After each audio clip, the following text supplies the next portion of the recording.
Le loup et le chien errant tête de loup-chien. Dans les profondeurs d'une forêt dense et obscure, un loup vivait seul, fier de sa liberté et de sa capacité à survivre sans l'aide de personne. Sa fourrure grise scintillait sous les rayons du soleil, et ses yeux brillants reflétaient la sagesse d'un prédateur aguerri, dont chaque mouvement était celui d'un roi sur son territoire. Il parcourait les bois, chassait ses proies avec agilité et s'endormait chaque soir, sûr de sa force et de son indépendance. Un matin brumeux, alors qu'il errait dans une clairière à la recherche d'une proie, il aperçut au loin une silhouette qui s'approchait lentement. En plissant les yeux, il distingua un chien, maigre et sale, ses pattes frêles vacillant sous son propre poids. Le chien semblait errer sans but, sa démarche hésitante trahissant la souffrance qu'il endurait. Il portait sur son cou un collier qui, autrefois, devait être confortable, mais qui désormais semblait déchirer sa peau. Curieux et méprisant, le loup s'approcha de l'inconnu.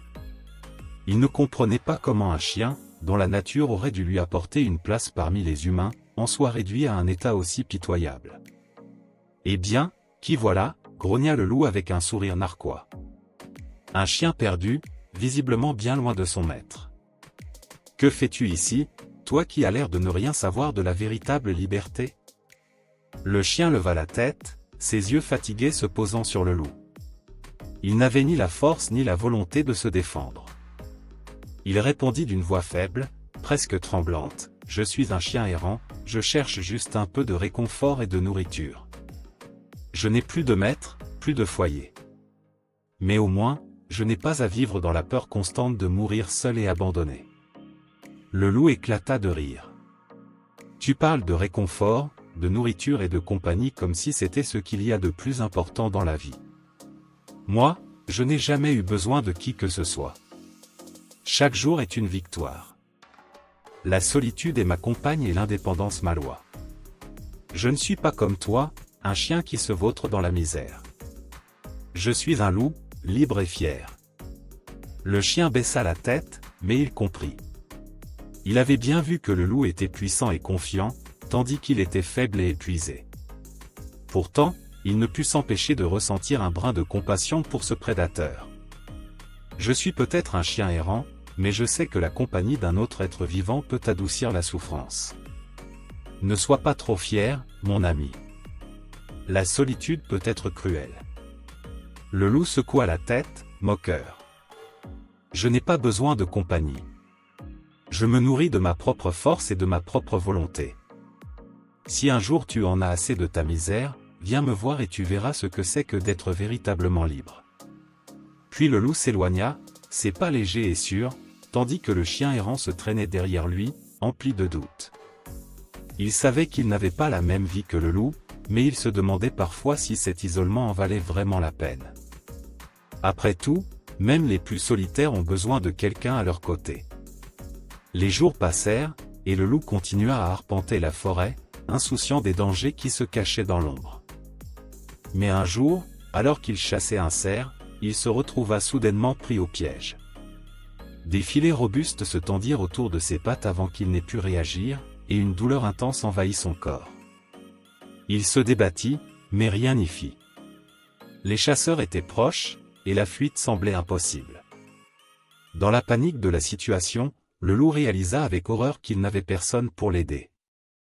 Il n'y avait personne pour le libérer. Ses pensées dérivèrent rapidement vers le chien errant. S'il avait eu un compagnon, un allié, peut-être que la situation aurait été différente. Mais il était seul, et la solitude ne lui apportait que désespoir. Alors, dans un dernier élan de désespoir, il se souvint des paroles du chien, « La compagnie d'un autre être vivant peut adoucir la souffrance. » Ces mots résonnèrent dans son esprit, et il comprit, trop tard, qu'il avait été aveuglé par son orgueil et son besoin de dominance. Juste au moment où il pensa que tout était perdu, il entendit un bruit. Un léger aboiement, suivi d'une silhouette qui s'approchait rapidement. Le chien errant, dans un acte de pure générosité, avait entendu les bruits de la lutte du loup et s'était précipité à son secours. Sans hésiter, il mordit dans les cordes du piège et, avec une force surprenante, réussit à les briser. Le loup, épuisé et humilié, se releva, la tête baissée. Tu m'as sauvé » dit-il, presque incrédule. Le chien hocha la tête, ses yeux pleins de compassion. Oui. Je crois que l'on ne doit jamais être trop fier pour accepter l'aide d'un autre. La solidarité est plus précieuse que la fierté. Le loup, émouvant de sincérité, baissa les oreilles. J'ai été trop orgueilleux. Je pensais que l'indépendance suffisait, mais aujourd'hui, je comprends. Il y a des moments où l'entraide est la seule façon de survivre. Le chien sourit doucement, heureux que le loup ait appris cette leçon. Nous sommes plus forts ensemble. La solitude n'est pas toujours un choix, parfois c'est une prison. L'amitié et l'union nous donnent la force de surmonter bien des épreuves. Dès ce jour, le loup et le chien errant devinrent compagnons, traversant la forêt ensemble.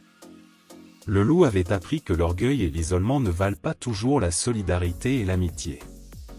Et bien que chacun d'eux ait son propre chemin, ils découvrirent que l'union faisait leur force et leur paix intérieure. Morale, l'orgueil et l'isolement ne valent pas toujours la solidarité et l'amitié. Parfois, l'union et l'entraide sont les clés de la véritable liberté.